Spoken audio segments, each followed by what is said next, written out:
Sew's. My name's Sarah. Thanks for joining me today. I thought I would maybe do a bit of just a general sewing catch up and a bit of a life catch up today. I had a few weeks off they didn't end up being full weeks off. I had one full week off and then I had 2 weeks that was sort of like half off before that, where there was basically no school, but my other stuff was going on. So I have had a bit more time, which has been nice. I have not done as much sewing as I thought I would. Partly, I think, because I was just, at times, I just wanted to just sit and do nothing. I think I've said this before, that the biggest hurdle for me with sewing is cutting out. So if I don't have things cut out sometimes, I might find I have a whole day free and I just cannot motivate myself to do anything because I just can't be bothered to cut out. I wish I had a big cutting table. That would be the absolute dream. Because then you can sort of do it all really quickly, whereas it's just a bit of a chore, I find. So I did do a little bit of sewing, but I didn't do as much as I thought. But I have done some other sort of sewing related things. So the thing that I've actually made over the holidays is the Tilly and the Buttons Nell dress. Now, I spoke about this before. I haven't made the pattern before. It was kind of gifted to me at the Stitch Festival. I picked it up to actually buy it at the stand, and then Tilly gave it to me, which is very nice. So I've been planning on buying it anyway. And I wanted to make the sort of button front rather than bow front view all the way down with just the short sleeves. And I thought, okay, this is a dress that I could wear for work. I could wear on a sunny day. It just felt like quite a versatile, basic pattern for spring summer. And I had this really nice gingham fabric that I purchased from Fabric Godmother at least a year ago, and had some lovely Pigeon Wishes buttons which sort of went with the whole thing, and I sewed it up and I really enjoyed the process. Now, I haven't taken photos of me wearing this yet, but I'll put some pictures of the dress on my wonky mannequin here so you can get an idea. There's nothing sort of majorly complicated about it. It's got a nice facing around the neckline and down the front if you do the full button placket. I know some people prefer to do faux buttons, which you probably could on this. The fit is quite relaxed, so you could probably choose whether you wanted to do the real buttons, which I did, or if you wanted to just have it all sewn closed and sew the buttons on for the look. But yeah, I really enjoyed sewing it up. I think the inside, I'll pop a little picture here, the inside feels very neat. Now, I normally find facings quite annoying because they stick out, but this one doesn't stick out. It seems to sit really nicely, and I don't know whether that's the pattern, the technique, or the fabric. I love when you're working with like a cotton or something and just the finishing seems really crisp, and I think that's always quite a treat when you've, like, I do play around with different fabrics quite a bit, and so and there's just something about coming back to a nice crisp cotton that is just delightful and really, really satisfying. So I would definitely recommend, and I will be making more. It came together considering, so I think the original pattern says 11 buttons. I did 15 buttons because I'm extra like that. Partly it was because the buttons I had from Pigeon Wishes, which fit the colour scheme really well, they're only small. They're like a centimetre probably. So partly I just felt like they needed to be a bit close together, but also almost always with button front bodices, I ignore what they say about where the buttons have to go, because I find whenever I do that, I end up with gaping. So instead, I make the whole garment, I put it on, and then I will put a pin wherever the fullest part of my bust is. And that is where there will definitely be a button. And then I get my trusty button gauge, and I just sort of pull it out and I work out from there. So with this bodice, I pulled it out. I pulled it out until I got to the bit where the top sort of prong on the button gauge was where the top button would be on the bodice. And then that was my distribution. So I had 5 buttons on the bodice. I have a feeling, I don't have the picture in front of me, but I think there might only be 3 on the original, or 3 or 4, but I have 5, and I think it looks nice. And then I spaced the skirt buttons slightly differently. So the Pigeon Wishes pack of little buttons had 15 buttons in, so I was like, oh, I'll just space the other 10 out across the skirt, again using my trusty gauge, and I'm really pleased with how it came out. Again, I think it's just going to be a very wearable pattern, and I think it would probably be quite good if you're someone who has sewn a few garments and wants to sew something like a bit more interesting, but maybe isn't ready to go full shirt or full blouse. I think it has a lot of those techniques, but the sort of simplified version of them, which obviously is what Tilly is known for. So yes, so that's what I've sewn, and I've really enjoyed. Other things I've been doing are, I am currently in the process of doing a sort of inventory of my fabric stash.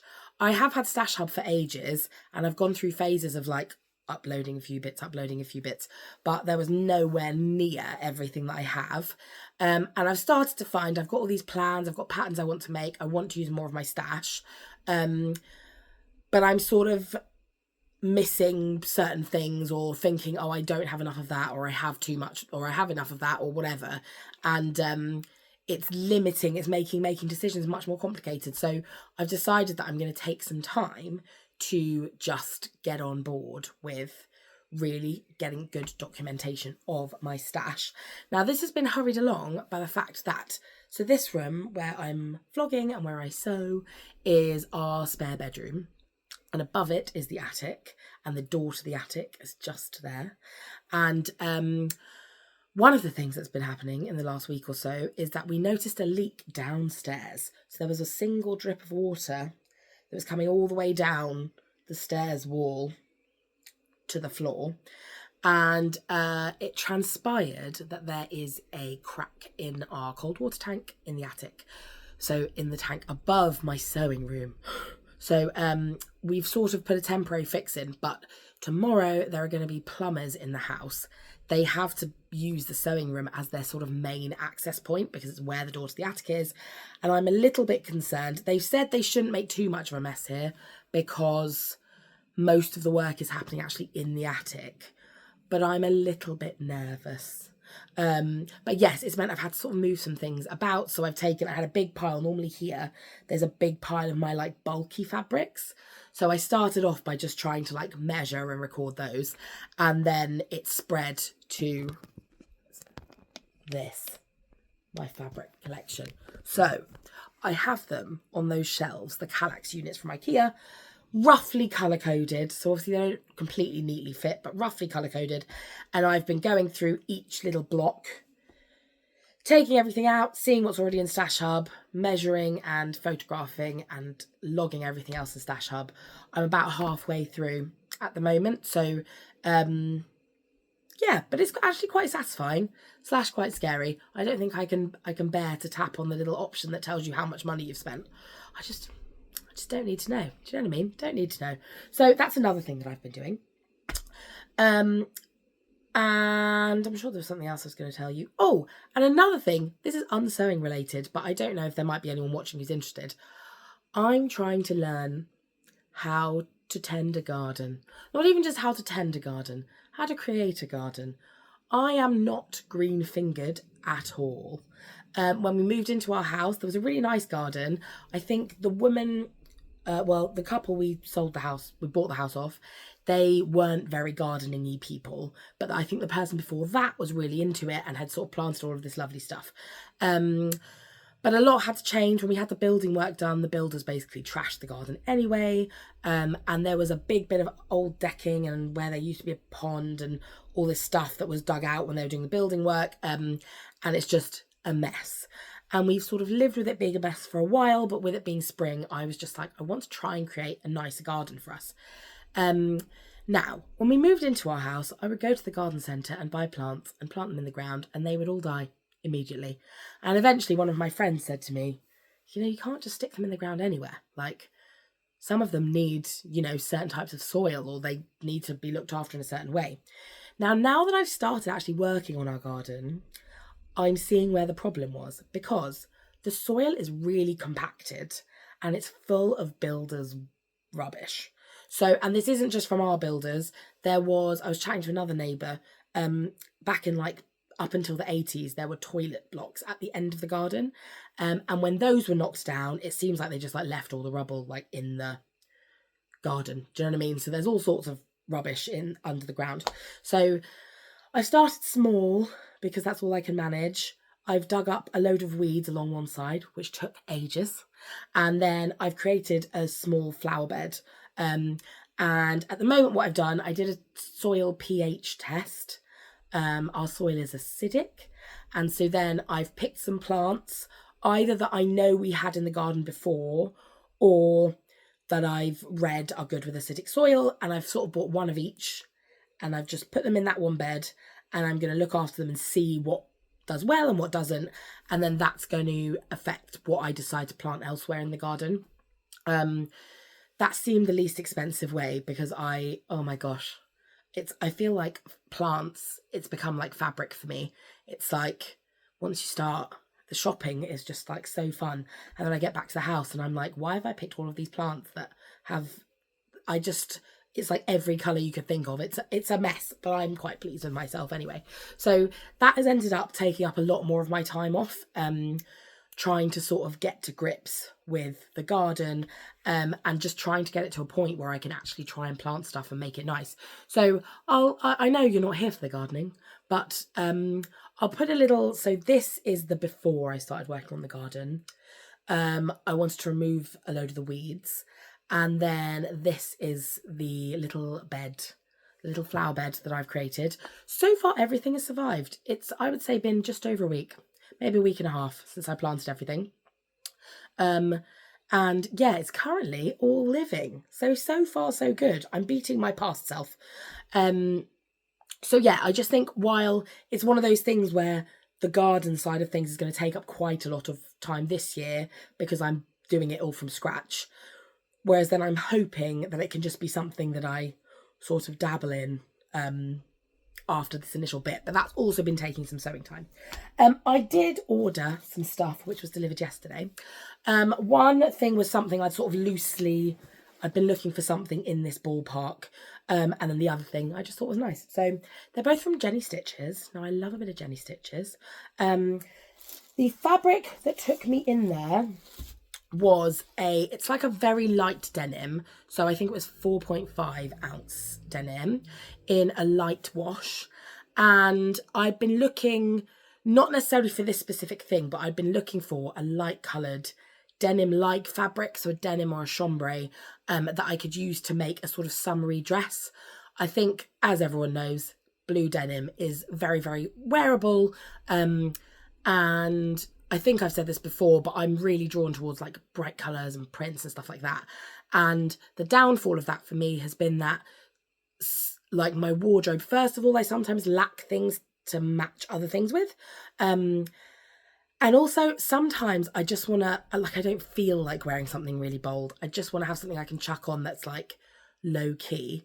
So yes, so I just want to make quite a plain denim look summer dress. Most of the denim I've already got is too stiff for that, so I've just been looking for something light. And yes, Jenny had this lovely sort of almost, I don't know. I mean, it's not light, is it? But it's like a lighter blue. And I'll try and get a single thing of it so you can see the sort of drape situation.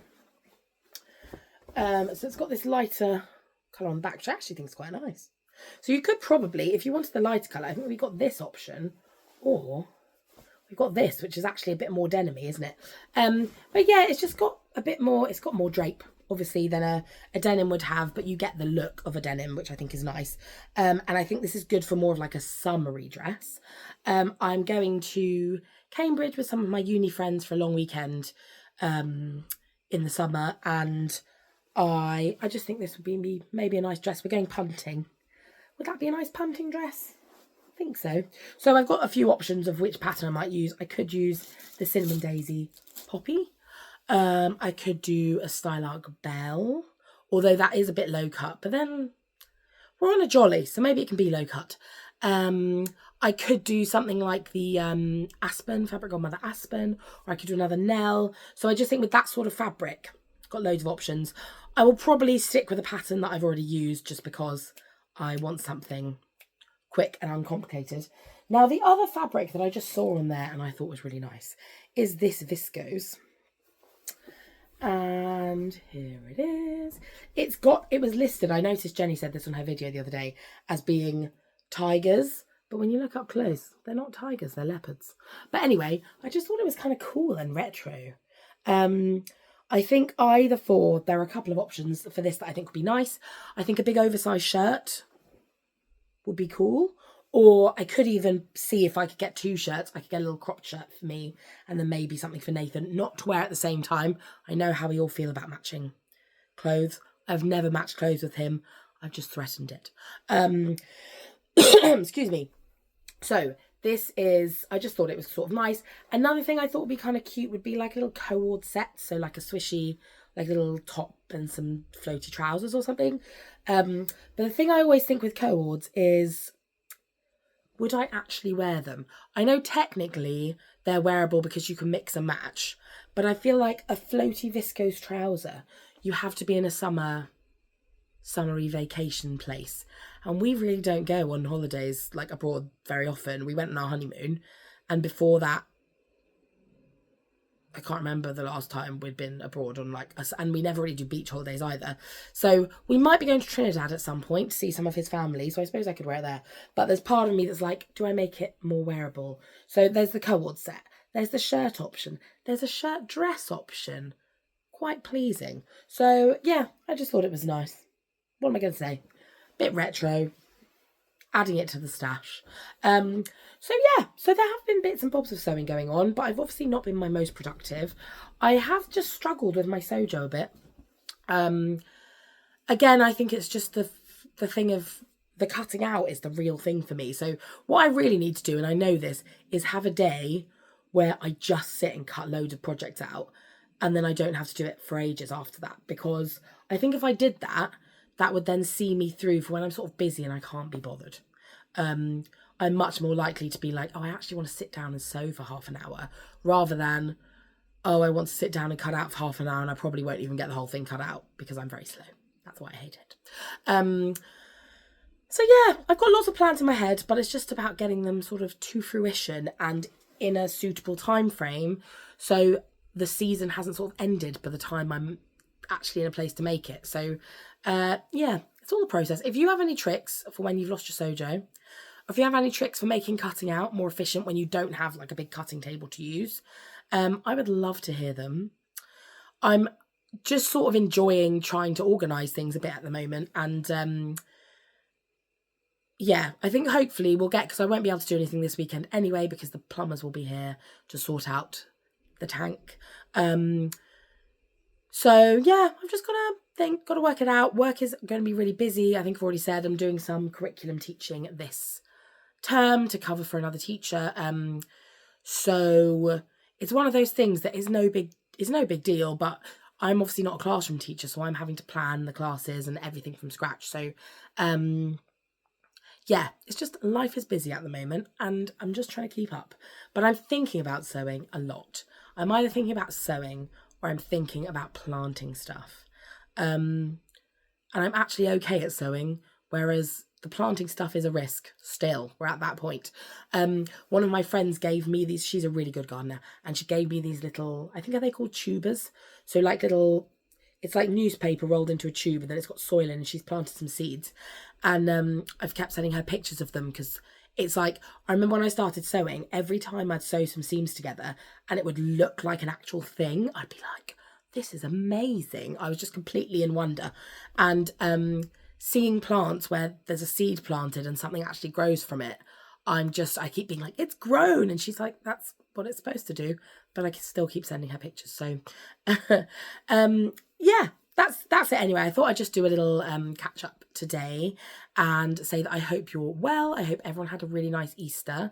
I hope you're getting some sewing done. I always love to hear what you're making, so let me know.